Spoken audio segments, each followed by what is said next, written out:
여러분 안녕하세요. 러셀입니다. 저희가 지난 시간, 지난 주차 1강에서는 이렇게 언리얼 엔진 프로젝트를 같이 만들어 보고 그리고 퀵셀 오브젝트들을 이렇게 저희 프로젝트로 가져온 다음에 레벨 인스턴스 기능을 활용해서 이렇게 선반 위에 박스들을 적재하는 것까지 함께 배워보았었죠. 자, 이번 시간에는 저희가 지난 주차 끝나기 직전에 제가 도전 과제로 여러분들께 이렇게 더 다양한 레벨 인스턴스들을 한번 만들어 보시고 또 제가 안내드리는 가이드에 따라서 이렇게 퀵셀의 수많은 여러분들이 마음에 드시는 오브젝트들을 여러분들 프로젝트에 추가해 주시라고 부탁을 드렸었죠. 그래서 이제 여러분들이 아마 추가하신 거는 저랑 조금은 다를 수 있어요. 하지만 전체적인 느낌이나 이런 소품들은 거의 이제 비슷할 거라고 생각을 합니다. 그래서 저랑은 조금 다르셔도 전혀 상관이 없고요. 여러분들께서 이렇게 추가해 주신 에셋들을 저번 시간에 제가 알려드린 팁처럼 이렇게 저희의 환경에 박물관처럼 배치를 해주시면 여러분들이 앞으로 작업하시기 쉬울 거예요. 그래서 저는 이런 식으로 한번 정리를 쫙 해봤습니다. 꼭 저처럼 이렇게 아주 많은 데이터를 가져오실 필요는 없지만 이제 여러분들께서 퀵셀에는 굉장히 많은 데이터를 활용할 수 있게끔 되어 있기 때문에 가급적이면 다채로운 데이터들을 이렇게 추가하셔서 여러분들이 사용하실 수 있는 만큼 사용하실 수 있으면 좋겠고요. 그런 다음에 저는 이제 여러분들의 도전 과제처럼 저도 이런 식으로 도전 과제를 해왔습니다. 이렇게 레벨 인스턴스를 만들어가지고 처음에는 저희가 함께 요거만 만들었었잖아요. 그런데 이렇게 선반 위에다가 이런 박스가 아닌 다른 소품들도 올려보고 뭐 이런 가스통이나 쓰레기 같은 것도 올려보면서 조금 더 다채로운 폐공장 느낌을 연출하기 위해서 이런 식으로 구성을 해보았습니다. 그리고 이쪽 이런 선반도 한번 만들어 봤고요. 이런 식으로 선반에 걸쳐진 이런 쇠사슬 같은 것들도 여러분들 환경에 디테일을 추가할 수 있는 좋은 요소입니다. 그래서 이렇게 레벨 인스턴스를 저는 구성해 보았고 또 이 안에 들어간 레벨 인스턴스들은 이런 선반들이거든요. 그래서 여러분들이 꼭 이 선반 위에 이렇게 렉 위에 올리시지 않더라도 이것들만 또 독립적으로 사용할 수 있기 때문에 이런 식으로 저희 박물관에다가 레벨 인스턴스 부분만 이렇게 모아서 만들어 보았습니다. 자, 이렇게 퀵셀 어셋을 배치를 해본 것까지 여러분들이 지난 시간에 제가 부탁드린 내용들이고요. 만약에 아직 여러분들이 이걸 추가를 하지 않으셨다면 뭐 지금도 퀵셀 브릿지에서 다운을 받으셔서 이렇게 소품들을 추가를 해주시면 좋을 것 같습니다. 그래서 콜렉션에 있는 여러 가지 데이터들을 가져온 거니까요. 여러분들이 이 작업까지 해주시면 이번 강도 무리 없이 따라오실 수 있을 것 같습니다. 자, 그럼 본격적으로 이번 강을 시작을 해보도록 하겠습니다. 자, 이번 강에서는 어떤 작업을 할 거냐면 저희가 이제 전체적인 공장의 구조를 세울 겁니다. 이 공장의 구조를 세우는데 저희가 조금 특별한 독특한 방법으로 진행을 할 거예요. 바로 나나이트를 활용해야만 진행을 할 수 있는 독특한 방법으로 높은 퀄리티의 공장 벽면을 함께 만들어 볼 것입니다. 자, 이 작업을 하기 위해서 저희가 먼저 이 공장 벽면을 표현할 뭔가 데이터가 있어야겠죠. 자, 바로 그것을 이제 퀵셀 브릿지에서 가져오게 될 것입니다. 퀵셀 브릿지를 저번처럼 켜주시고요.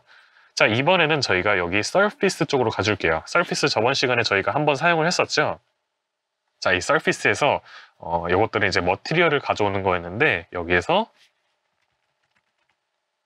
메탈이라고 이렇게 검색해 봅시다. 자, 그럼 이런 식으로 말 그대로 메탈 재질들이 많이 나타나는 것을 확인할 수 있고요. 저희가 공장 벽면에 쓸만한 이런 데이터들이 많이 준비가 되어 있습니다. 그래서 이런 것들 이제 비교적 깔끔하지만 이런 철판 같은 에셋 같은 것들도 저희가 가져다가 사용할 수 있겠죠. 자, 그래서 저 같은 경우는 이제 하나만 가져오는 게 아니고 한 두세 개 정도 가져와 볼게요. 그래서 요 덜티 이런 에셋과 그리고 요 아래쪽에 있는 뭐 이런 콘크리트 팔레트 이런 것도 좋을 것 같고요. 이것도 3D 에셋과 마찬가지로 여러 개를 가져오시려면 여러분들께서 컨트롤을 누르고 이렇게 선택을 해주시면 됩니다. 그래서 컨트롤 누르고 여러 가지 선택을 해주신 다음에 마찬가지로 이것도 이렇게 다운로드를 눌러서 가져와 주시면 되세요. 자, 그리고 메탈에서 이렇게 3개 가져왔고요. 저는 그 다음에 콘크리트에서도 하나 가져오도록 하겠습니다. 저희가 이제 이 콘크리트는 천장에다가 한번 활용을 해보려고 제가 기획을 해보고 있는데요. 여러분들께서 이제 이런 콘크리트 월 이런 것을 적당한 것을 하나 가지고 와서 추가를 해주도록 합시다. 그래서 여러분들 마음에 드시는 것으로 이제 하나를 추가를 해주시면 될 것 같아요. 네, 저 같은 경우는 이 러프 콘크리트 이걸로 하도록 하겠습니다. 그래서 조금 전과 마찬가지로 이렇게 다운로드를 해주시고요.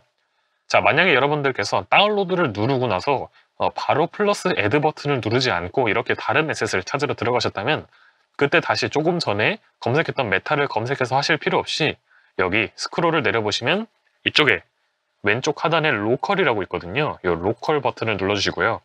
그러면 이제 여러분들께서 다운로드 받으신 순서대로 이렇게 정렬이 되어 있는 것을 확인할 수 있습니다. 그래서 이것들을 마찬가지로 모두 다 이렇게 선택을 해주시고 플러스 애드 버튼을 눌러주시면 이것들은 이제 다운로드가 완료된 에셋들만 나오는 거거든요. 그래서 바로 추가가 될 것입니다. 자, 그럼 서피스 폴더로 들어가 보면 이런 식으로 저희가 방금 추가했던 에셋들이 이렇게 잘 들어온 것을 확인할 수 있습니다. 좋습니다. 자, 이런 식으로 텍스처와 머티리얼이 잘 들어왔죠? 그러면 이제 본격적으로 벽면을 만들어 볼 텐데요. 자, 이렇게 만들 때 저희가 머티리얼 같은 경우는 원래 스태틱 메쉬랑 함께 활용을 해야 되잖아요. 그런데 지금 스태틱 메쉬가 없기 때문에 벽면으로 활용할 스태틱 메쉬를 만들어 주도록 할 겁니다. 자, 그래서 언리얼 내에서도 이제 모델링을 만들 수 있게 되었거든요. 여기 선택 모드라고 되어 있는 이 부분에서 클릭을 해주시고 여기 모델링이라고 되어 있는 이 부분을 눌러주세요. 그러면 이런 식으로 모두 툴바가 나타날 것인데 여기에서 이제 쉐이프라고 되어 있는 이 부분에서 여러분들께서 모델링을 하나 만들어 주실 수 있습니다. 자, 여기에서 박스를 한번 눌러 보시죠.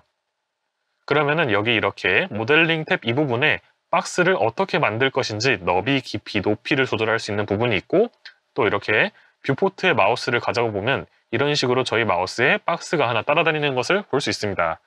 자, 이 상태에서 저는 여기서 이 깊이 값을 이렇게 조금 조절을 해볼게요. 그러면 지금 보이시죠? 이런 식으로 벽면에 활용할 수 있게끔 살짝 이 깊이가 조금 줄어든 것을 확인할 수 있습니다. 저는 그래서 이것을 한 30 정도로 하도록 할게요. 그러면 이렇게 되고 이 상태에서 이제 이 모델링을 만드는 방법은 단순히 여기 뷰포트에서 클릭 한번 해주시면 됩니다. 자, 이 상태에서 수락을 눌러주세요. 그러면 이렇게 모델링이 하나가 만들어졌는데요. 자, 요거는 이제 여러분들께 설명을 드릴 게 저희가 이 액터 배치 패널에서 처음에 큐브를 가져올 수 있었고 평면도 가져올 수 있었고 할 수 있었잖아요.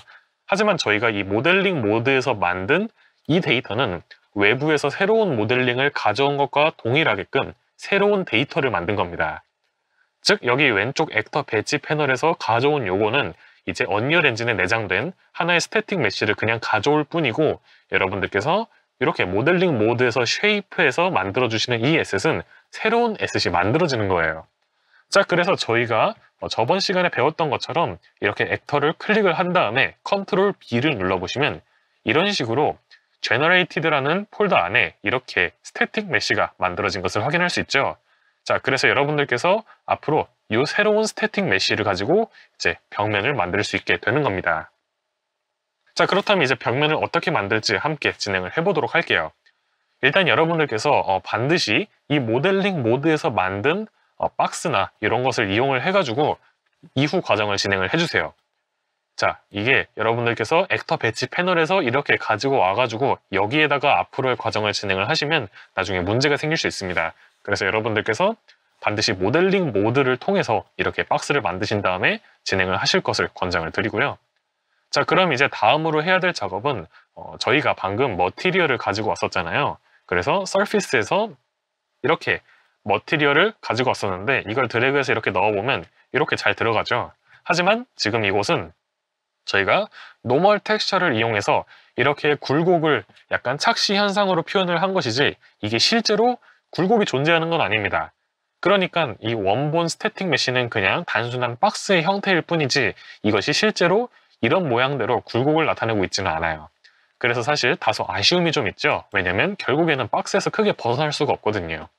자, 그런데 이제 언리얼 엔진의 모델링 기능을 활용하면 이 텍스처 데이터만을 가지고 이제 여러분들께서 이것들을 전부 다 폴리곤으로 빠르게 만들어줄 수 있습니다. 자, 그래서 여기 선택 모드에서 다시 모델링으로 갈게요. 자, 그런 다음에 이번에는 여기 스크롤을 조금 내려보시면 이제 메쉬 옵스라고 되어 있는 부분에 리메쉬라고 있습니다. 자, 이 리메쉬를 눌러보시면 이제 이 리메쉬 기능은 이번에 언리얼 엔진 모델링 툴에서 새로 추가된 기능인데 언리얼 엔진에 있는 스태틱 메쉬를 저희가 원하는 폴리곤 개수로 다시 리메싱 말 그대로 폴리곤을 재구성할 수 있는 기능이에요. 그래서 엔진 내에서 이런 식으로 저희가 타깃 트라이앵글 개수, 즉 몇 개의 폴리곤 개수를 할당한 것인지를 결정을 해주면 언리얼 엔진이 이렇게 실시간으로 리메쉬 작업을 해주는 것을 알 수 있습니다. 자, 그래서 요거는 이제 여러분들이 이 작업뿐만 아니라 앞으로도 굉장히 유용하게 사용하실 수 있을 거고요. 이렇게 리메시 작업을 통해서 적당히 한 2만 개 정도로 폴리곤을 늘려줍니다. 왜냐하면 저희가 해야 될 작업 중에 이런 식으로 폴리곤이 굉장히 적으면은 이게 사실적인 굴곡으로 폴리곤이 만들어지지 않거든요. 그래서 전제 작업으로 이렇게 폴리곤을 일단 늘려주는 작업을 해줘야 된다. 그리고 그것은 여러분들이 모델링 툴에서 리메시 작업을 통해서 해주실 수 있습니다. 자, 이렇게 2만 개로 이렇게 수락을 해주면요. 이제 이 박스는 외형은 큰 차이는 없지만 폴리곤이 2만 개가 된 겁니다. 자, 이 상태에서 이제 위쪽 디폼으로 가볼게요. 이 디폼으로 가보시면 디스플레이스라고 있습니다. 자, 이 디스플레이스는 이제 저희가 텍스처를 통해서 이런 식으로 모델링의 변위를 가할 수 있는 옵션이에요. 자, 여러분들 여기에서 이제 여러분들은 아마 기본적으로 여기가 펄린 노이즈로 되어 있을 겁니다. 그래서 이런 식으로 될 거고요. 아마 여러분들은 이 방향성 필터 옵션이 활성화가 안 되어 있어서 이런 식으로 지금 보이실 겁니다. 그런 다음에 디스플레이스 강도 같은 것도 아마 여러분들께서는 10으로 되어 있을 텐데 이걸 이렇게 조절을 하면은 얼마나 더 많이 굴곡이 나타날 것인지를 결정할 수 있어요. 지금 보면 굉장히 엄청 이상하게 되었죠. 그래서 이 강도는 좀 낮춰주고요. 자, 여러분들 저희는 이 굴곡을 지금 이 머티리얼의 느낌으로 만들어 줄 거기 때문에 여기에다가 이제 조금 전에 되어 있었던 것처럼 텍스처 2D 맵 이걸로 설정을 해줍니다. 그럼 이제 여러분들이 가지고 계신 텍스처로 이 모델링을 만들 수 있게 되는 거예요. 자, 이 상태에서 이제 여러분들이 서페이스를 가져왔잖아요. 여기에서 보시면 이런 식으로 베이스 컬러 텍스처가 있고 노멀 텍스처가 있고 그리고 이렇게 약간 분홍빛이 도는 텍스처도 있을 겁니다. 자, 다른 것들도 보시면 이렇게 약간 초록색 빛일 수도 있어요. 그래서 이건 텍스처마다 조금씩 다르지만 이렇게 뒤쪽에 ORDP 이런 식으로 구성이 되어 있는 텍스처를 찾아주세요. 자, 그런 다음에 이제 이것을 여기 옵션이라고 되어 있는 이 부분에다가 드래그해서 넣어주시면 되는데 넣으면 이제 여러분들이 아마 이런 식으로 버추얼 텍스처를 비활성화해야 한다고 경고 문구가 나타날 겁니다. 자, 저희가 처음에 프로젝트 세팅에서 버추얼 텍스처라는 것을 활성화를 했었죠. 그런데 이 작업을 하려면 버추얼 텍스처를 비활성화해야 된다라고 안내가 나오는데 자, 이건 여러분들께서 여기 프로젝트 설정에서 비활성화를 해주시는 게 아니고 바로 이 텍스처만 비활성화를 해줄 수 있습니다. 그래서 이 텍스처를 우클릭해서 일반 텍스처로 변환을 하면 이렇게 창이 뜨는데 여기서 확인을 눌러주세요. 그러면 이제 아무 변화가 없는데 여기에다가 이제 다시 한번 이렇게 드래그해서 넣어주시면 이제 잠깐 기다린 다음에 이런 식으로 텍스처가 들어간 것을 확인할 수 있습니다. 자, 여러분들 아마 여러분들은 여기 있는 이 채널이 레드로 되어 있을 겁니다. 자, 그런데 여기 레드가 아닌 여러분들 지금 보시면 ORDP라고 되어 있거든요. 이 ORD가 어떤 뜻이냐면 오클루전, 러프니스, 디스플레이스먼트라는 뜻인데 이렇게 언리얼 엔진에서 어떤 텍스처를 사용할 때 흑백 텍스처 같은 경우는 각 RGB 채널마다 이런 식으로 흑백 텍스처를 묶어서 하나의 텍스처로 사용을 하기도 하거든요. 그래서 이게 어떤 말이냐면 이제 디스플레이스먼트가 이제 저희가 필요한 작업인데 왜냐하면 이 모델링 툴의 이름이 디스플레이스잖아요. 이렇게 텍스처로 모델링을 변이시키는 걸 보고 일반적으로 디스플레이스라고 말을 하는데 이렇게 이 텍스처를 눌러서 들어가 보면 여기 이게 각 채널마다 이렇게 하나의 흑백 텍스처가 들어가 있는 형태인 겁니다. 이건 이제 러프니스 채널이고요. 이제 블루 채널이 바로 디스플레이스먼트 채널인 겁니다. 그래서 여러분들이 이 DP가 들어가 있는 순서에 따라서 여러분들이 이 채널을 여기다 설정을 해주시면 되는데 우리 거 같은 경우에는 ORDP라고 되어 있으니까 블루 채널, 맨 마지막 채널에 들어가 있는 거죠. 그래서 이 채널을 블루로 이렇게 설정을 해주시면 돼요. 가끔 이 DP라는 영어가 OR 앞에 있기도 합니다. 그래서 뭐 DP-OR 이런 식으로 되어 있을 수도 있는데 그럴 때는 이제 레드 채널에 들어가 있는 것이기 때문에 여러분들께서 이거를 레드로 설정을 해주시면 된다. 이렇게 말씀을 드릴 수 있고요. 그래서 이건 텍스처 바이 텍스처인데 보통은 ORDP로 많이 되어 있더라고요. 그래서 블루 채널로 해주시면 잘 될 겁니다. 자, 그런 다음에 이제 방향성 필터 옵션이라고 있는데 이거를 이제 활성화를 해주시면 이제 아마 여러분들께서는 이렇게 001로 되어 있을 거예요. 그리고 이제 디스플레이스먼트가 이렇게 위쪽 부분에만 들어가는 것을 확인하실 수 있을 겁니다. 하지만 저희가 이제 벽면, 옆면을 디스플레이스를 해야 되잖아요. 그렇기 때문에 이게 지금 각각 X, Y, Z거든요. 그래서 각 방향으로 이제 숫자 1을 넣어주면은 그 방향에 해당하는 면만 이제 디스플레이스먼트가 들어갑니다. 그래서 저희는 위쪽이 아니고 이쪽 면에다가 넣어줄 것이기 때문에 Z값인 1은 0으로 바꿔주시고요. 그 다음에 필터 방향의 X 부분에다가 1을 넣어봅시다. 그럼 이제 이쪽이 활성화가 됐죠? 자, 이 상태에서 마이너스 1을 넣으면 이제 반대쪽 면이 이렇게 디스플레이스가 된 것을 확인할 수 있어요. 자, 이런 식으로 되었으면 이제 여러분들께서 수락을 눌러주시면 이제 이 박스 같은 경우는 이렇게 저희가 만든 이 텍스처를 활용을 해서 이런 식으로 굴곡이 들어가게 된 겁니다. 자, 여기에서 이제 여러분들께서 라이팅 포함을 나나이트 시각화해서 트라이앵글로 한번 보시면 지금 나나이트 활성화가 안 되었죠? 그래서 지금 이 라이팅 포함으로 다시 되돌린 다음에 컨트롤 B를 눌러서 이 박스로 되돌아가 보면 이렇게 스태틱 메쉬가 존재하는데 여기서 나나이트를 활성화를 해줍니다. 그럼 잠시 기다리면 이런 식으로 나나이트가 활성화가 되었고 이렇게 저희의 텍스처가 모델링의 디테일이 그대로 들어가서 이제는 실제로 굴곡을 가지는 것을 확인할 수 있죠. 그래서 여러분들께서 이제 공장 벽면을 세울 때 앞으로 이런 면을 이렇게 복제를 하셔서 이제 벽면을 건설을 하시게 될 겁니다. 그래서 아까 저희가 보던 그런 박스보다는 훨씬 더 디테일하고 이런 굴곡이 들어가가지고 훨씬 더 입체감이 많이 사는 느낌을 받을 수 있죠. 그래서 여러분들께서 언리얼 엔진 내에서 모델링 도구를 활용을 해가지고 이렇게 사실적인 모델링 작업을 해줄 수 있다는 것을 알아봤고요. 그런데 이제 여러분들께서 주의하셔야 할 점이 저희가 아까 만든 모델링이 요거잖아요. 그런데 요거를 이제 새로 가져다가 배치를 해봐도 이런 식으로 굴곡이 들어가는 것을 확인할 수 있습니다. 자, 저희가 여기서 리메쉬와 디스플레이스 작업을 한 거는 이 스태틱 메쉬 원본을 수정하게 됩니다. 그렇기 때문에 여러분들이 항상 요거를 기억하고 계셔야 돼요. 여러분들이 어떤 작업을 하시고 여기서 수락 버튼을 누르시면 그 모델링 모드에서 작업한 내용이 스태틱 메쉬 원본에 전부 다 저장이 된다. 그래서 이전 작업에서 덮어 씌워지게 되는 거죠. 그래서 여러분들께 액터 배치해서 가져와서 이 작업을 하시면 안 된다라고 말씀을 드렸던 거고요. 좋습니다. 이렇게 디스플레이스먼트를 활용해서 여러분들께서 사실적인 벽면을 만드는 방법을 알아봤고요. 저희는 이제 이 작업을 몇 번 더 진행을 해서 저희가 가져왔던 다른 텍스처들 있잖아요. 이것들도 저희가 앞으로 계속 사용을 할 거기 때문에 이 작업을 여러분들이 반복해서 이렇게 다른 텍스처들에도 진행을 해주시면 됩니다. 저는 지금 이제 빠르게 작업을 진행을 해보도록 할게요.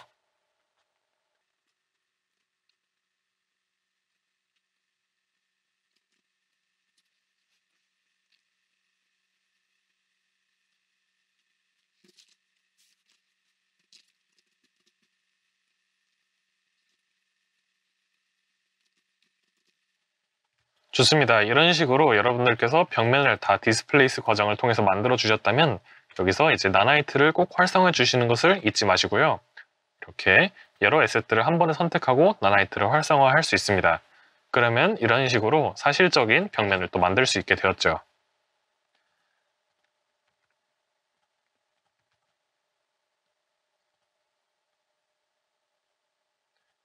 좋습니다. 이렇게 나나이트 활성화까지 모두 되었고요. 지금 보시면은 이런 식으로 엄청난 디테일의 폴리곤을 가진 저희만의 벽면이 만들어진 것을 확인할 수 있습니다. 특히나 이런 텍스처의 경우 이런 식으로 텍스처의 일부분이 이렇게 튀어나와 있는 이런 느낌이 나중에 이제 굉장히 큰 디테일에 영향을 미치거든요. 그래서 앞으로 여러분들이 이런 부속품 하나를 활용해서 이제 벽면을 만드시게 되게 될 겁니다. 자, 그럼 이제 바로 시작해 보도록 할게요. 먼저 이쪽은 저희의 이제 박물관 구역이니까 여기에서 조금 떨어진 한 이쪽쯤에서 시작을 해보도록 할게요. 그런데 지금 공간이 조금 애매한 것 같으니까 여기 이 바닥을 제가 조금 이쪽으로 이렇게 가져오도록 하겠습니다. 여러분들 필요하신 만큼 이 바닥을 조금 키우셔도 돼요. 저희가 100백으로 했었죠. 이걸 뭐 200 이렇게 늘리셔도 상관없습니다. 그런 다음에 지금 단계에서 이제 사용할 이런 벽면들을 이제 가지고 이렇게 저희가 작업할 공간으로 이렇게 가져오도록 하겠습니다. 자, 그런 다음에 이제 뭐 어떤 공간을 구성하실 때 이제 여러분들께 팁을 좀 드리자면 여러분들이 이제 언리얼 엔진에서 이렇게 작업을 하시다 보면 가끔 이제 공간감에 대한 기준을 놓치실 때가 굉장히 많습니다. 자, 이게 어떤 이야기냐면 선택 모드로 돌아와서 저희가 지금 이게 벽면이라고 만들긴 했지만 사실 이게 실제로 어느 정도 크기인지는 아직 감을 잡기가 조금 어렵습니다. 사실 저희가 이렇게 만든 이런 레벨 인스턴스를 옆에다가 놓고 이렇게 배치를 해보면 이 벽면이 꽤나 작네라고 생각할 수 있지만 이런 기준값이 없으면은 여러분들이 이제 어떤 공장이나 이런 구조 같은 것들을 만들 때 이게 얼마나 큰지 얼마나 작은지 감을 놓치실 때가 굉장히 많거든요. 자, 그럴 때 이제 여러분들께서 여기 가상의 캐릭터를 하나를 배치를 해놓고 그것을 기준으로 이게 한 사람 정도의 크기가 이 정도 되네? 그러면 벽면은 조금 더 키워야겠다라는 감을 잡으실 수 있거든요. 자, 그래서 그 작업은 저희가 처음에 3인칭 템플릿을 선택한 이유가 바로 그겁니다. 여기서 캐릭터라고 되어 있는 폴더가 있어요. 여기서 마네킹으로 가주시고요. 그런 다음에 여기 메시스라고 있습니다. 이 메시스에서 보시면 이런 식으로 분홍색 라벨이 붙은 데이터들이 존재하는데 이것을 이렇게 드래그를 해서 이런 식으로 가져오시면 이제 저희가 게임을 플레이할 때 봤던 그 캐릭터가 이런 식으로 저희 환경에 하나의 모델링으로 배치를 할 수 있습니다. 자, 저장을 잠깐 해주고요. 여러분들 이런 데이터를 만들고 나시면 꼭 저장을 한 번씩 해주시기 바랍니다. 저희가 만든 데이터들이 워낙에 이제 또 고품질 데이터를 많이 다루다 보니까 이런 것들을 저장할 때도 약간의 시간이 조금 필요할 수도 있거든요. 그래서 조금만 기다려 주시면 금방 저장이 될 겁니다. 자, 이 상태에서 여기다 대고 우클릭해서 여기에서 플레이를 한번 해보면 저희가 지금 움직이면서 플레이하는 이 캐릭터의 원본 소스 데이터가 바로 저희가 방금 배치한 이 사람 데이터라고 알 수 있습니다. 자, 그래서 이렇게 저희가 실제로 플레이했을 때 이 기준점이 되는 이 캐릭터 데이터를 여기에다가 환경에 배치하고 이제 전체적인 공간감을 잡으시면 여러분들이 훨씬 더 수월하게 작업을 하실 수 있을 겁니다. 자, 그렇다면 바로 시작을 해볼게요. 먼저 저는 메인이 되는 벽면은 이 벽면으로 시작을 해보도록 하겠습니다. 자, 이건 여러분들의 취향에 따라서 진행을 해주시면 되세요. 자, 그리고 요것들은 이제 그러면 잠시만 이렇게 치워놓고 진행을 할게요. 지금 보시면 지금 이 캐릭터에 비해서 벽면이라기에는 이게 지금 너무 작잖아요. 그래서 저 같은 경우는 여기서 이 스케일을 이렇게 잠가줍니다. 잠가준 다음에 한 4배 정도로 키워볼게요. 그러면 지금은 또 너무 큰 것 같아요. 그러면 한 2배 정도로 해볼게요. 그래서 이렇게 벽면 조각을 하나를 스케일이 2배짜리를 만들었고요. 자, 이 상태에서 이제 여기 스냅 기능을 켜줍니다. 이동 스냅을 켜준 다음에 이렇게 움직여서 이렇게 배치를 해보면 이런 식으로 스냅의 이 단위에 맞게끔 딱 저희의 텍스처가 딱 저희의 벽면이 반복되어서 배치가 된 것을 확인할 수 있죠. 자, 이런 식으로 여러분들을 복제를 해서 벽면을 건설해 주시면 됩니다. 이게 또 좋은 게 저희가 텍스처를 통해서 만든 거잖아요. 퀵셀에서 제공하는 텍스처는 심리스라고 해서 이런 식으로 경계면이 티가 나지 않는 그런 데이터들로 구성이 되어 있거든요. 그래서 이렇게 저희가 반복해서 배치했을 때 이 경계 부분이 사실 다른 모델링으로 구성이 되어 있지만 꽤나 연결성 있고 자연스러운 느낌을 보여주고 있죠. 그래서 심리스 텍스처를 활용해서 이렇게 벽면을 만들게 되시면 여러분들께서 모델링을 이렇게 만드셔도 꽤나 자연스러운 벽면을 만들 수 있다라는 이런 말씀도 드리고 싶었고요. 이렇게 요게 이제 경계 부분이 대신 이렇게 좀 떨어지지 않게끔 잘 작업을 해주세요. 제가 이렇게 스케일을 딱 2배수만큼 늘린 게 바로 이 스냅 기능의 단위에 딱 맞게끔 배치가 되게끔 설정하고 싶었기 때문입니다. 만약 이제 여러분들께서 스냅을 사용하지 않고 이걸 이제 자유롭게 배치하시다가 이게 살짝 이렇게 어긋나면 이렇게 안쪽으로 겹치는 건 사실 큰 문제가 없어요. 이렇게 돼도 그렇게 느낌이 이상하진 않지만 이게 이제 살짝 떨어져서 이렇게 빈 공간이 생길 수 있기 때문에 이럴 때 이제 여러분들께서 스냅을 사용하시면 굉장히 좋다라는 말씀도 드리고요. 자, 이렇게 한 다음에 이것도 이제 위쪽 부분을 이렇게 선택을 해가지고 한 단을 더 복사를 해볼까요? 3층은 이걸로 하지 말고 저희가 이걸로 해볼게요.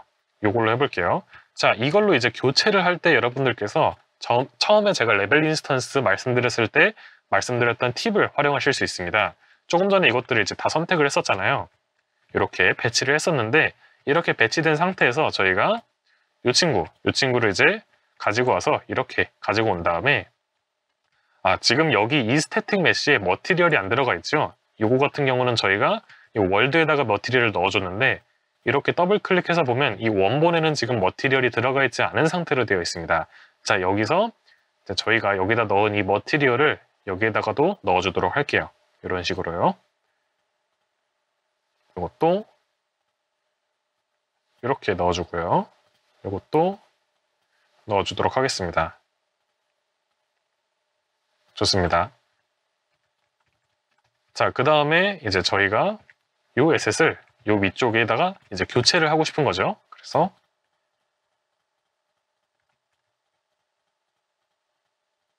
이렇게 선택을 한 다음에 이렇게 스태틱 메쉬를 이제 교체를 해주시고요. 자, 이렇게 교체를 할 때 머티리얼은 안 바뀌는 경우가 있습니다. 자, 이때는 여러분들이 이제 살짝 번거롭지만 머티리얼도 여기다가 이제 똑같이 넣어주시면 돼요. 그래서 이 스태틱 메쉬를 눌러서 이렇게 머티리얼을 찾아주시고 여기다가 이제 머티리얼을 이렇게 넣어주시면 바로 교체가 됩니다. 그럼 저희가 번거롭게 한 번 더 배치할 필요 없이 이런 식으로 기존에 배치했던 데이터를 활용할 수 있는 거죠. 그래서 이것도 이렇게 드래그를 해서 위쪽으로 공장을 한 칸 더 쌓아 올려줍니다. 그럼 이제 좀 심심하지 않고 다른 재질을 사용했기 때문에 훨씬 더 다채로운 느낌을 표현할 수 있겠죠. 자, 그럼 이렇게 배치를 했으니 저희가 이제 컨트롤 Alt를 눌러서 이렇게 상공 위로 좀 올라간 다음에 이런 식으로 선택을 하면 저희가 방금 배치한 벽면을 한 번에 선택할 수 있겠죠. 단 바닥과 이렇게 같이 선택된 뭐 캐릭터 이런 곳은 이렇게 선택을 해제해 주셔야 됩니다. 그래서 이렇게 살짝 움직여 주시고요. 자, 그런 다음에 이제 이것을 Alt를 누르고 전부 다 이렇게 복제해서 반대편도 만들어 주도록 하겠습니다. 자, 그러면 이런 식으로 이제 반대편 면을 만들었지만 지금 보시면은 이쪽 면은 이렇게 디스플레이스가 들어간 사실적인 벽면이지만 이쪽 면은 저희가 안 들어갔었죠. 여기는 여전히 평면입니다. 그래서 얘를 뒤집어 줘야 되는데 문제는 얘를 뒤집을 때 기준점이 이런 식으로 돼가지고 저희가 따로 이걸 맞춰줘야 된다는 점이에요. 그래서 여러분들께서 이렇게 반복 배치를 하시고 이걸 복제했을 때 단순히 뒤집는 방법은 바로 스케일을 마이너스로 넣는 겁니다. 자, 저희가 지금 이쪽 방향으로 뒤집어야 되잖아요. 즉 X 스케일을 마이너스로 바꾸면 됩니다. 그래서 이 상태에서 요 자물쇠 잠금을 풀어주고요. X 스케일을 앞에 마이너스를 붙여서 마이너스 2로 바꿔보면 이런 식으로 뒤집혀진 것을 확인할 수 있죠. 좋습니다. 저희가 순식간에 모델링을 뒤집었고요. 아, 그리고 여러분들께서 이렇게 지금 보시면 벽면이 엄청 반짝반짝한 것을 보실 수 있을 텐데 이것은 저희가 아까 디스플레이스를 할 때 잠깐 버추얼 텍스처를 해제했었잖아요. 그거를 다시 활성화를 해주시면 원래대로 돌아옵니다. 자, 그래서 요거는 일괄적으로 작업을 해주기 위해서 저희가 서피스로 간 다음에 필터 기능을 활용을 해서 여기서 텍스처 요거를 체크를 해주시고요. 그런 다음에 이렇게 DP, ORDP가 들어간 이 텍스처만 걸러서 한번 찾아볼게요. 그럼 DP라고 검색하면 이렇게 검색이 되죠. 자, 요것들을 버추얼 텍스처로 다시 변환을 해주겠습니다. 그러면 이런 식으로 다시 잘 돌아온 것을 확인할 수 있죠. 좋습니다. 이제 이런 식으로 여러분들이 공장의 기본적인 벽면을 세웠다라고 생각할 수 있겠죠. 자, 그럼 이제 저 같은 경우는 여기에서 이제 요 텍스처 검색은 잠깐 해제를 다시 하고요. 저희가 이제 또 다른 걸 한번 만들었었잖아요. 이번에는 이 벽면을 활용을 해가지고 제가 공장의 이 앞쪽과 뒤쪽을 한번 만들어 줄게요. 그래서 이것도 마찬가지로 이것처럼 이제 2배로 스케일을 키운 다음에 잠금을 해주고 2배로 키웁니다. 그런 다음에 로테이션에 스냅을 걸고 90도로 돌려줄게요. 자, 그리고 이렇게 저희 벽면에 맞게끔 잘 배치를 해주도록 하겠습니다. 자, 이런 건 이제 살짝 이렇게 겹쳐도 상관은 없습니다. 자, 그런 다음에 이것도 이런 식으로 위쪽으로 이렇게 쌓아서 4층 높이로 만들어 주도록 할게요. 또 마찬가지로 이렇게 복제를 계속 해주고요. 나중에 이제 여러분들께서 언리얼 엔진을 더 많이 공부를 하셔서 블루프린트 같은 것을 이제 좀 배워보신다면 이런 반복 배치하는 것도 훨씬 효율적으로 빠르게 작업을 하실 수 있기도 합니다. 자, 그리고 이렇게 대략적으로 저희가 반복 배치를 해봤는데요. 지금 보시면 이제 아시겠지만 이게 아무래도 벽면을 반복적으로 배치를 한 거다 보니 지금 텍스처가 너무 반복적이고 인위적인 느낌이 많이 나잖아요. 하지만 저희가 이제 다음 시간과 다다음 시간에 배워볼 뭐 데칼이라든지 여러 식물들을 함께 활용을 해서 이런 반복적인 부분들을 충분히 가릴 수 있는 여러 테크닉들을 다룰 거거든요. 그래서 여러분들께서 이런 반복적인 건 지금 당장은 너무 신경 쓰시지 마시고 일단 작업을 함께 따라와 보시면 좋을 것 같습니다. 만약에 이제 여러분들께서 이게 너무 반복적이고 심심하다 싶으시면 제가 이쪽에서 구성한 것처럼 다른 텍스처를 이용을 해서 또 다른 느낌의 벽면을 함께 만들어 주시면 또 좋겠죠. 그래서 여러분들께서 요것은 이제 너무 신경 쓰실 필요는 없다라는 말씀을 좀 드리고 싶고요. 자, 요것도 한 번에 선택하기 위해서 이렇게 전부 선택을 해준 다음에 바닥을 먼저 풀고 같이 선택된 이쪽 면들을 전부 다 선택을 해제해 주겠습니다. 컨트롤을 눌러서 선택을 해제해 주면 이제 이 벽면만 이제 전부 이렇게 선택이 됐죠. 자, 이것도 마찬가지로 Alt 누르고 이렇게 드래그를 해서 이런 식으로 복제해 준 다음에 지금 확인을 해보면 저희가 이렇게 배치했을 때 이런 식으로 붉은색 부분으로 반전을 시켜야 되죠. 그래야 요게 이제 이쪽 면이 디스플레이스가 된 부분인데 이쪽으로 돌아와야 되니까 저희가 이쪽 복제했던 것과 마찬가지로 이렇게 X에다가 -2를 이렇게 넣어줄게요. 자, 그럼 이런 식으로 잘 들어온 것을 확인할 수 있습니다. 좋습니다. 이제 이렇게 공장에 대한 기본적인 이제 약간 컨테이너 같은 구조를 어느 정도 만들었고요. 저희가 이제 천장을 만들어 줄 겁니다. 자, 천장은 제가 콘크리트로 한번 만들어 볼게요. 자, 콘크리트도 마찬가지로 스케일은 2배수 정도 해주도록 하겠습니다. 자, 그런 다음에 저는 이제 개인적이지만 콘크리트가 이제 조금 너무 밝다라고 생각을 해서 요거를 조금 밝기를 낮춰줄게요.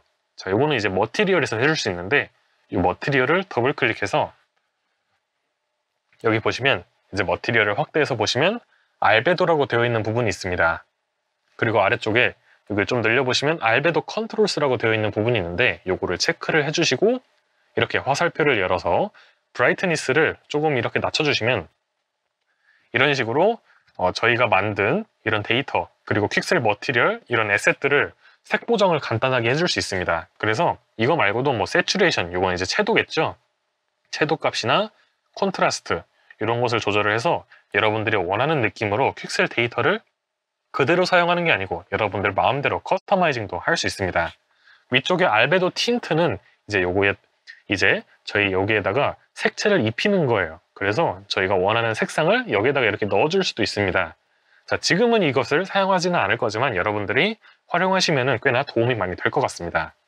그래서 저는 세츄레이션을 살짝만 낮춰주고 브라이트니스도 조금 낮춰주고 콘트라스트는 이렇게 살짝 올려서 이런 식으로 느낌을 조금 보완을 해볼게요. 자, 이건 이제 여러분들 취향에 따라서 진행을 해주시면 되고요. 저장을 하고 꺼주겠습니다. 자, 그런 다음에 이제 공장 벽면은 어떤 식으로 만들 거냐면 저희가 이제 여기에서 요것을 이제 전부 다 직육면체 모양으로 덮어버리면 굉장히 심심하잖아요. 그래서 요거는 약간 경사진, 이렇게 경사진 지붕을 만들어 주도록 할 겁니다. 그래서 저는 스냅을 켜고 40도만큼 돌렸거든요. 여러분들도 이렇게 40도만큼 돌려서 한번 진행을 해보세요. 그리고 옆면과 마찬가지로 똑같이 작업을 진행해주면 됩니다.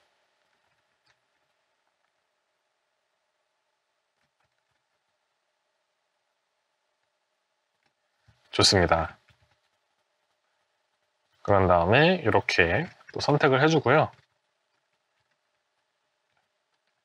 이쪽 방향으로 이제 이렇게 위로 올려주면은 이런 식으로 이제 지붕을 위로 올릴 수 있겠죠. 자, 마찬가지로 한 번 더 이렇게 올려서 적당한 높이까지 여러분들이 이제 올려주시면 될 것 같아요. 자, 좋습니다. 그런 다음에 이제 이쪽도 이제 전부 다 선택을 해야겠죠. 자, 요거 같은 경우는 저희가 원근에서 정면 이론 값을 통해서 저희가 이렇게 한 번에 또 선택을 해줄 수 있습니다. 이렇게 정면 원근이 아니고 정면 모드나 뭐 다른 모드로 바꾸셨을 때는 여러분들께서 컨트롤 Alt를 누르실 필요 없이 그냥 드래그를 하시면 여기 영역에 포함되는 이 오브젝트들을 한 번에 선택을 할 수 있습니다. 그래서 굳이 컨트롤 Alt를 누르실 필요 없고요. 여기에서 이렇게 정면 모드로 하신 다음에 이 위쪽 부분이 이제 저희가 선택을 하려고 하는 위쪽 지붕 부분이겠죠. 그래서 이렇게 선택을 하신 다음 정면을 다시 원근으로 되돌아오시면 이런 식으로 저희가 방금 배치한 지붕 부분만 전부 다 선택이 된 것을 확인할 수 있습니다. 자, 그런 다음에 이제 여러분들 요것을 복사해가지고 이제 이쪽에다가도 이렇게 세워줄 거예요. 자, 그런데 이제 여러분들께 여기서 팁을 하나 드리자면 제가 이제 똑같은 높이로 이렇게 옆으로 이동을 시키고 싶은데 지금 이 화살표의 방향이 이렇게 이쪽을 향하고 있잖아요. 자, 요거를 이제 정렬을 해줄 수 있는 방법 중 하나는 바로 컨트롤하고 물결 버튼을 누르는 겁니다. 자, 그럼 이런 식으로 이 축이 저희의 환경 전체 월드를 기준으로 바뀌게 돼요. 그래서 컨트롤 물결을 다시 누르면 이렇게 오브젝트 하나에 대한 회전값을 기준으로 화살표 방향이 바뀌고 다시 한번 누르면 이런 식으로 월드를 기준으로 축이 바뀝니다. 자, 그래서 월드 축으로 바꿔준 다음에 이것을 Alt를 누르고 복제를 합니다. 좋습니다. 자, 그런 다음에 요거를 이제 이렇게 다시 뒤집어주면 되겠죠. 마이너스 40이 되게끔. 그런 다음에 이렇게 붙여주면은 이제 대략적인 지붕의 형상이 어느 정도 된 것 같습니다. 이제 여러분들이 뭐 마이너하게는 조금 더 디테일을 봐주시면 좋을 것 같고요. 이런 식으로 지붕을 어느 정도 완성을 했고, 이제 나머지 이런 부분들을 이제 막아주면 될 것 같습니다. 자, 이런 부분들은 그냥 일단은 간단하게 저희가 실내를 위주로 만들 것이기 때문에 이렇게 층을 조금 더 올려서 일단은 막아주도록 할게요. 자, 이런 거는 이제 여러분들이 직접 디자인을 하실 땐 조금 다른 디자인으로 진행을 하시는 것도 괜찮을 것 같습니다.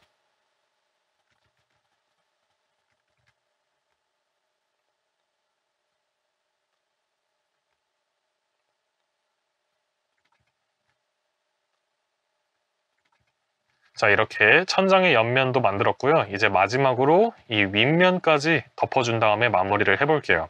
자, 윗면은 이제 이 콘크리트 재질로 마무리를 해보도록 하겠습니다. 이것도 스케일을 2배. 그런 다음에 이렇게 뒤집어야겠죠? 그런 다음에 이 윗면 같은 경우는 이렇게 배치를 해주고요. 이렇게 배치를 해준 다음에 이런 식으로 하나를 더 배치를 해줄게요. 자, 이렇게 조금 삐져나가도 크게 상관은 없습니다. 그래서 이렇게 배치를 해주고 이렇게 복사해서 Alt 누르고 복사해서 쭉 배치를 해주도록 합시다.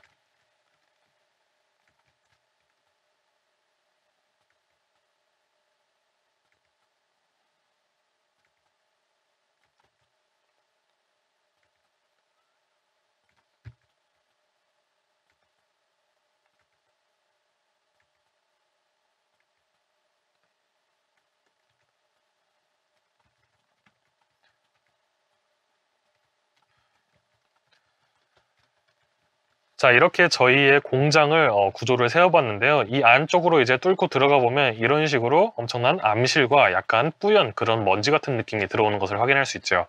자, 이제 이렇게 구조를 세웠으니 이 안쪽을 조금 꾸며볼 텐데요.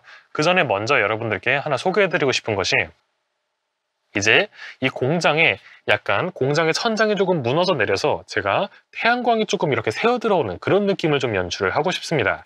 자, 그럴 때 저희가 이렇게 배치했던 이 천장을 이제 한두 개를 구멍을 뚫어줄 거예요. 근데 사실 구멍을 뚫어준다는 게 별게 아니고 저희가 이렇게 배치했던 것들 하나하나가 다 스태틱 메쉬거든요. 그래서 이것을 이렇게 원하는 부분을 선택을 한 다음에 여러분들이 그냥 삭제를 해주시면 이런 식으로 공장 천장에 빛이 들어올 수 있게끔 구멍을 뚫어주실 수 있습니다. 자, 이런 부분에다가 이제 한두 개를 더 뚫어주시고요.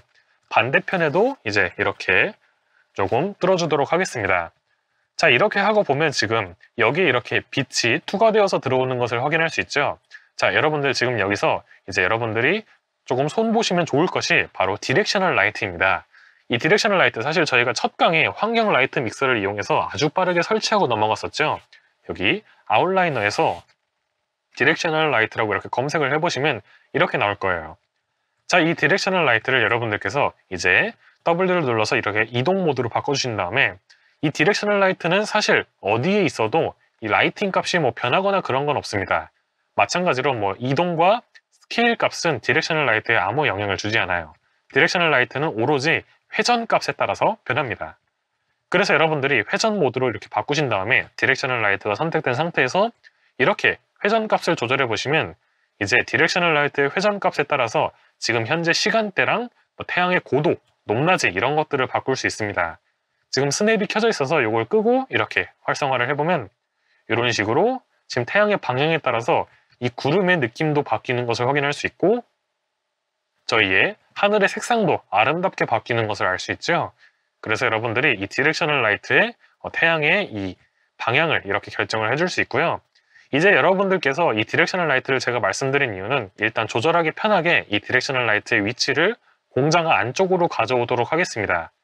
자, 그런 다음에 이 공장 안쪽에서 디렉셔널 라이트를 이렇게 회전을 해보시면 이 공장에 빛이 어디에 들어올지를 결정할 수 있어요. 그래서 지금 보시면 여기 보이는 이 부분이 이제 여기를 통해서 이렇게 빛이 새어 들어오는 거겠죠. 반대로 이렇게 돌려보면은 이제 이쪽을 통해서 새어 들어오는 부분이 이렇게 나타나고 있는 겁니다. 그래서 저희 공장 안쪽에 이렇게 빛을 새어 들어오게 만들 수 있고, 이 빛이 어느 방향에서 새어 들어올지를 여러분들이 디렉셔널 라이트의 회전값을 바꿔서 설정을 해줄 수 있는 것이죠. 그래서 여러분들께서 공장 천장에 간단하게 구멍을 뚫어서 이렇게 빛을 투과시킬 수 있고요. 자, 그런 다음에 간단한 라이트 세팅을 하나를 더 해주도록 할게요. 저희가 처음에 만들 때 스카이라이트라는 것을 함께 추가를 했었습니다. 자, 이 스카이라이트를 여러분들께서 선택을 해주시고, 여기 리얼타임 캡처라고 되어 있는 부분에 체크를 해주세요. 자, 이거를 체크를 해주셔야지 여러분의 환경에서 디렉셔널 라이트가 회전값으로 시간대가 바뀌었을 때 다른 부분의 라이트가 조금 더 자연스럽게 들어가게 됩니다. 그래서 여러분들이 스카이라이트의 실시간 캡처 체크를 해주시고요. 자, 이제 다음 순서를 진행을 해보도록 할게요. 자, 이렇게 공장 구조물을 만들었으니 이제 저희가 여기에다가 전체적인 구조물이라든지 추가적으로 디테일을 잡아줘야겠죠. 자, 그래서 일단은 이 디테일을 잡는 방법 중 가장 쉬운 거는 저희가 이렇게 열심히 만들어놨던 레벨 인스턴스들을 활용해서 이 공장을 채워주는 겁니다. 그래서 이렇게 저희가 만들어놨던 레벨 인스턴스 요것들을 요거까지 비어있는 것까지 선택을 하고, 이것들도 이제 필요할 수 있으니까 선택을 해서 저희 공장 안으로 복사해서 가져가도록 하겠습니다. 그래서 Alt 누르고 이렇게 전부 복사를 해서 Shift를 누른 상태로 이렇게 이동을 하면은 이렇게 카메라를 동시에 이동시킬 수 있습니다. 자, 그럼 이렇게 공장에 레벨 인스턴스들을 그대로 가져왔을 뿐인데도 슬슬 느낌이 나고 있죠. 자, 이 상태에서 이렇게 조금 돌려주고요. 이런 식으로 배치를 해주고, 저는 이제 요것들은 일단 배치를 위해서 가져온 것들이기 때문에 살짝만 이쪽으로 옮겨서 치워주도록 할게요. 조금 이쪽으로 옮겨서 미니 박물관이라고 생각하시고 여기에다가 이렇게 정리를 좀 해주고요. 자, 이제 이 친구들을 위주로 좀 배치를 해보도록 하겠습니다. 자, 이 친구들을 이제 이렇게, 그리고 또 이렇게 이런 식으로 약간 정렬을 해서 배치를 해줄게요. 자, 그런 다음에 이런 것들을 이제 배치할 때 복제해서 이렇게 옆에다가 배치해도 되지만 이런 식으로 회전을 180도씩 돌려가지고 여러분들이 적당히 너무 반복되는 느낌이 없도록 배치를 해주시는 것도 좋은 팁입니다. 이것들을 좀 멀리 치울게요.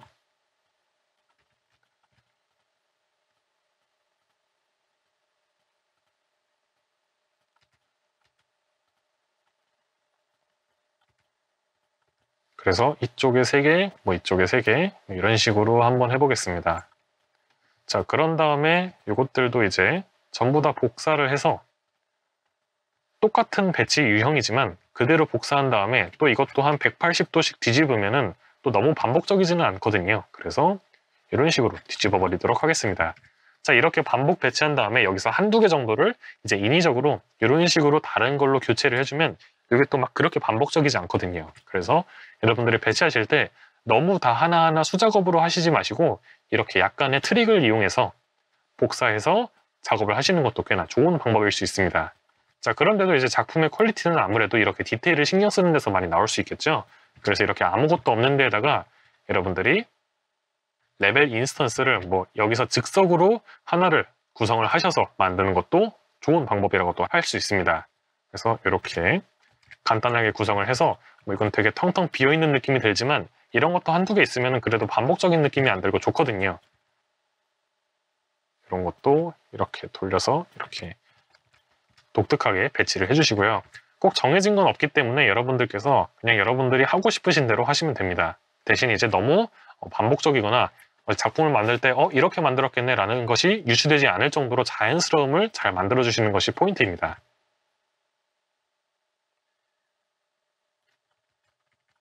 자, 이렇게 배치한 다음에 이것들도 이제 또 한 번 싹 복사를 해가지고 한 층을 더 만들어 줄게요. 그러면 이런 식으로 순식간에 만들었고요. 이제 얘랑 얘 위치만 이렇게 좀 바꿔볼게요. 자, 이렇게 간단하게 배치를 진행을 했습니다.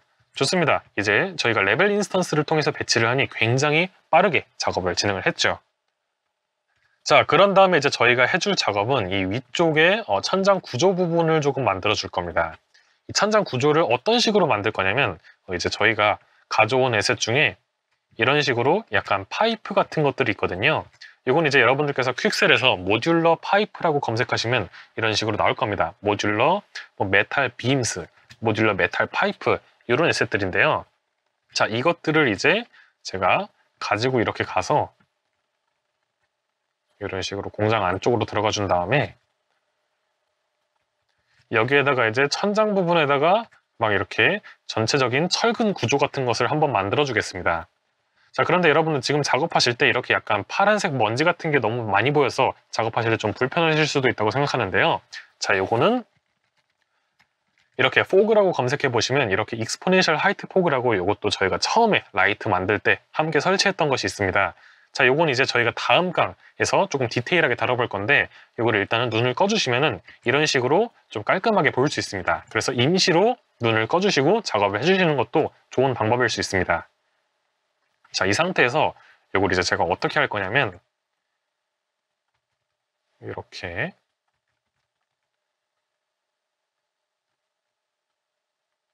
스케일을 조금 키워서 가로로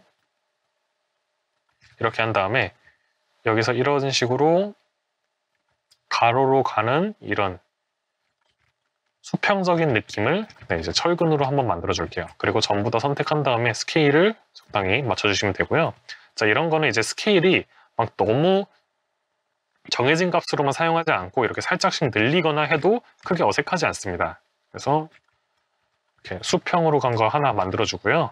그런 다음에 여기에서 이렇게 공장을 약간 지지하는 지지대 같은 느낌으로 만들어 줄게요. 자, 그런데 지금 보시면 이렇게 약간씩 여러분들의 화면 밝기가 유동적으로 바뀌는 것을 볼 수 있는데 만약 이것도 이제 나중에 해결이 되겠지만 이것도 일단 작업하실 때 조금 불편하시다면 여기 라이팅 포함해서 언릿으로 바꾸신 다음에 작업하시면 이제 조금 더 편하게 작업하실 수 있다는 팁도 전달드리고 싶습니다. 자, 이렇게 한 다음에 이제 이것도 이렇게 천장까지만 이렇게 복제를 해주시고 이런 식으로 좀 겹쳐도 문제가 없는 게 굉장히 디테일한 나나이트 퀄리티의 데이터이기 때문에 에셋이 어느 정도 겹쳐도 막 이렇게 스토리텔링적으로 말이 안 되는 것만 아니면 외형적으로는 크게 문제가 없습니다. 아주 좋은 장점이죠. 자, 그래서 이런 식으로 이제 간단한 공장의 상단 구조를 만들었고요. 이제 여기에다가 제가 디테일을 조금 더 추가를 해볼 건데 저희가 이제 가져왔던 또 다른 에셋 중에 이렇게 메탈 빔이라고 있거든요. 자, 이 에셋을 이제 또 들고 가보겠습니다. 자, 그런 다음에 이 에셋을 이제 이렇게 드래그를 해서 이런 식으로 이제 약간 사선 느낌으로 만들어 줄게요. 그래서 실제로 공장이 이렇게 되어 있는지는 뭐 저는 거기까지는 잘 모르겠지만 이런 식으로 약간 수평과 수직이 있을 때 사선 느낌까지 같이 있으면은 이게 이제 꽤나 나쁘지 않고 괜찮더라고요, 느낌이. 그래서 약간 여러분들 저는 이제 아티스트이기 때문에 아트적으로 이렇게 아름다운 것들을 추구하다 보니 이런 것들도 이렇게 디테일을 넣어주시면 여러분들 환경에 심심한 느낌을 한껏 지워주실 수 있습니다. 여러분들께서 이런 작업을 하실 때 뭐 실제 폐 공장이나 이런 참고 자료를 많이 보시면 또 도움이 많이 되겠죠. 그래서 그런 것들도 이제 참고 자료를 많이 수집을 하셔서 여러분들이 작업하시는데 도움이 많이 되셨으면 좋겠고요. 그런 건 이제 저희가 마지막 강의에서 소개해드리는 아트스테이션이라는 플랫폼에 많이 준비가 되어 있기 때문에 여러분들께서 많은 도움을 받으실 수 있지 않을까 하는 생각을 해봅니다. 자, 천장 구조물은 저는 일단 간단하게 이렇게 구성을 해봤어요.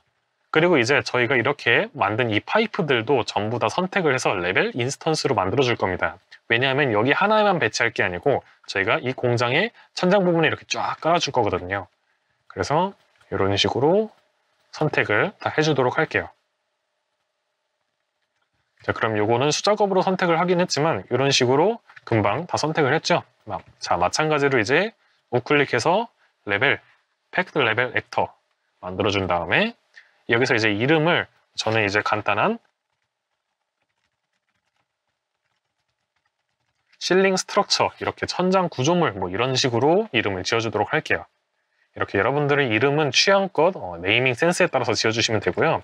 다시 라이팅 포함 모드로 돌아왔더니 이런 식으로 느낌이 나고 있는 것을 확인할 수 있습니다. 자, 이것을 이제 저는 처음에는 이 공장의 벽면에 이렇게 딱 붙이고 그 다음에는 이런 식으로 일정 간격마다 Alt를 눌러서 레벨 인스턴스로 구성되어 있기 때문에 이렇게 복사를 해줄게요.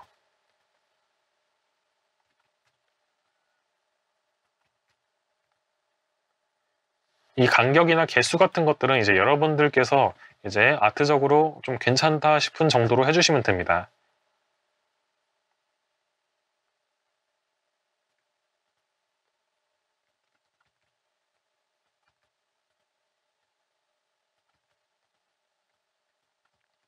좋습니다. 이런 식으로 좀 반복적이긴 하지만 이렇게 라이팅 포함으로 되돌려 놓고 보면 굉장히 또 아름다운 느낌의 구조물들이 만들어진 것을 확인할 수 있죠.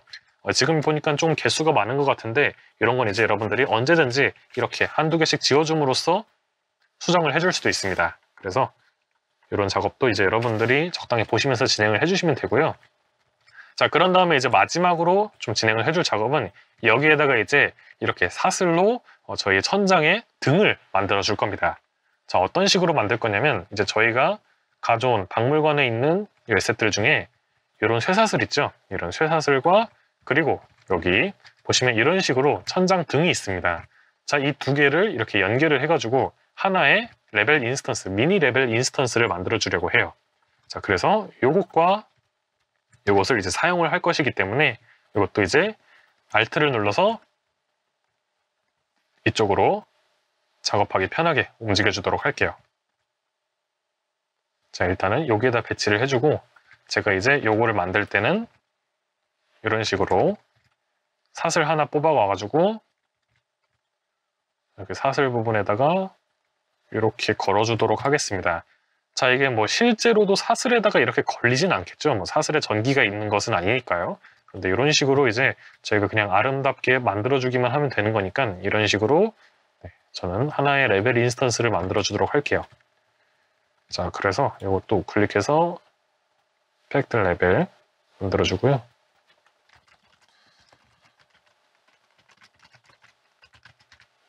이렇게 뒤에 여러 개 만들 거니까 바리에이션 1번이라고 네이밍을 해줄게요. 자, 그런 다음에 또 하나를 가지고 옵니다. 자, 이번엔 좀 다르게 생긴 사슬이죠. 그리고 또 다르게 생긴 천장 등을 이렇게 가지고 와서 이렇게 붙여주고 끄트머리에 이렇게 공중에 떠 있거나 잘 안 맞으면 이상하니까 이렇게 끝과 끝은 잘 이어질 수 있게끔 만들어 줄게요. 선택하고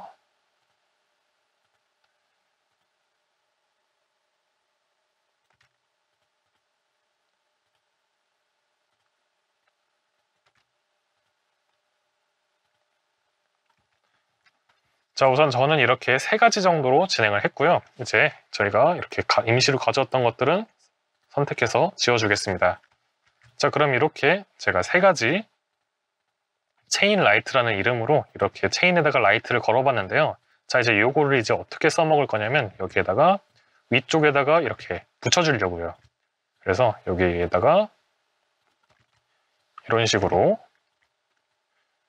현실에서도 이게 말이 되는지는 잘 모르겠지만 이렇게 나름의 데코레이션을 좀 진행을 해보겠습니다. 그리고 이런 거는 이제 사실 로테이션이 크게 문제가 없죠. 꼭 90도 단위로만 돌아야 되는 건 아니기 때문에 이렇게 자유롭게 돌려도 되고요.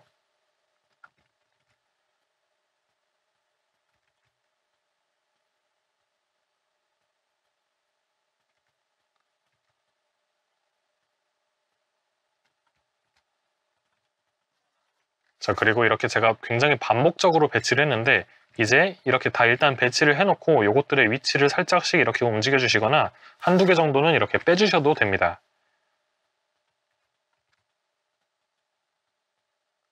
그래서 이게 너무 반복적인 느낌만 들지 않게끔 뭐 살짝씩 크기도 조절해 주시고 회전값도 조절을 해주시는 등 이렇게 배치를 최대한 자연스럽게 해주시면 됩니다.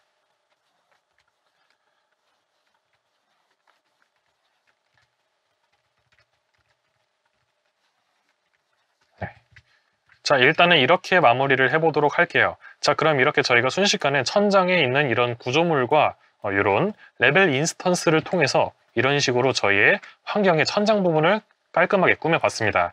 자, 이 상태에서 저희가 디렉셔널 라이트를 한번 조절을 해보면 이런 식으로 저희 환경에 배치한 이 사물들이 아주 아름답게 루멘의 영향을 받아서 이런 식으로 잘 예쁘게 표현이 되고 있는 것을 확인할 수 있죠. 그리고 천장에 이런 구조가 만들어지니 훨씬 더 빈 공간의 느낌이 없고 훨씬 밀도 있는 그런 느낌이 되었습니다. 자, 이제 여러분들께서 이제 여기를 이제 더 많이 채워주시면 좋겠죠. 저희가 가져왔던 이런 데이터들, 이런 에셋들을 활용해서 이 공간을 여러분들이 더 많이 채워주시면 좋을 것 같습니다. 자, 이렇게 저희가 이번 시간을 마무리를 해보도록 하겠습니다.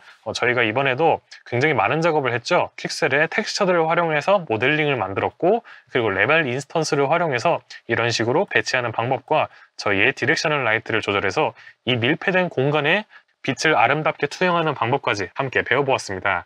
자, 다음 시간에는 여러분들과 함께 이제 언리얼 엔진 5.1의 아주 정수라고 할 수 있는 식물들을 여기에다가 빽빽하게 배치를 해보고 훨씬 더 밀도 있고 아름다운 환경을 만들어 보도록 하겠습니다. 감사합니다.